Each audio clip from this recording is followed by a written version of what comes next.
Bonjour, je vous présente l'enzalutamide. L'enzalutamide est un anticancéreux oral inhibiteur de la voie de signalisation des récepteurs aux androgènes. Il est présenté sous forme de capsule à 40 mg et commercialisé sous le nom de Xtandi.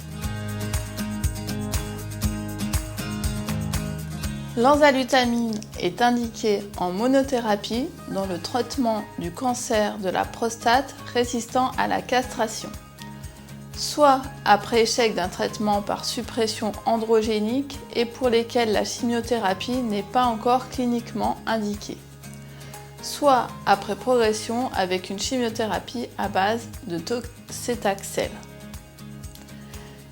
Chez les patients n'ayant pas subi de castration chirurgicale, une castration médicale par un analogue de la LHRH doit être maintenue.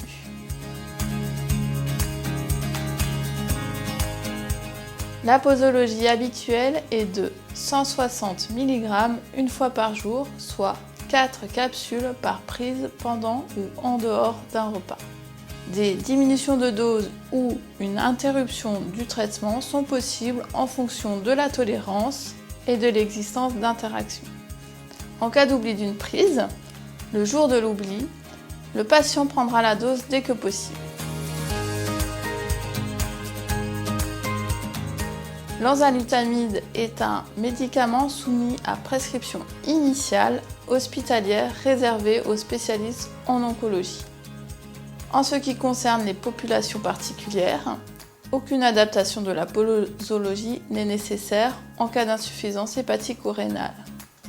La contraception est obligatoire pendant le traitement et 3 mois après l'arrêt. De manière générale, il faut prévoir une surveillance régulière du bilan biologique, NFS et plaquettes.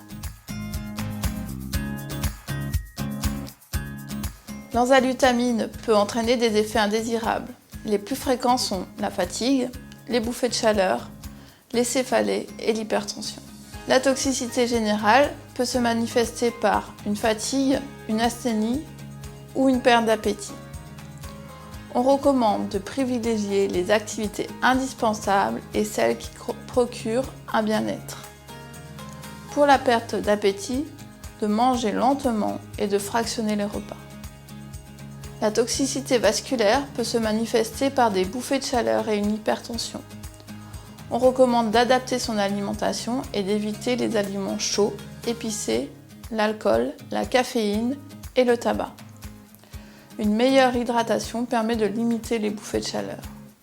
Une surveillance de la tension artérielle doit être mise en place principalement au début du traitement.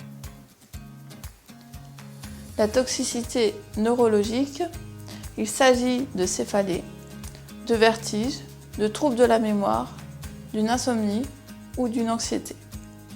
En cas de céphalée, des antalgiques peuvent être prescrits. Il n'est pas recommandé aux patients de conduire un véhicule. On peut avoir d'autres toxicités. Une sécheresse cutanée, un prurite ou un rash sont fréquents. Il est recommandé en prévention d'utiliser un savon doux et une crème hydratante. L'exposition au soleil est à éviter. Certains patients développeront une gynécomastie et un allongement de l'intervalle QT est décrit. Il faut être prudent en cas d'association avec les médicaments allongeant l'intervalle QT ou induisant des torsades de pointe. Ce sont notamment les médicaments hypokaliémiants, les antiarythmiques de classe 1A et 3, les antihistaminiques H1, certains antifongiques azolés, les macrolides et certains antipsychotiques.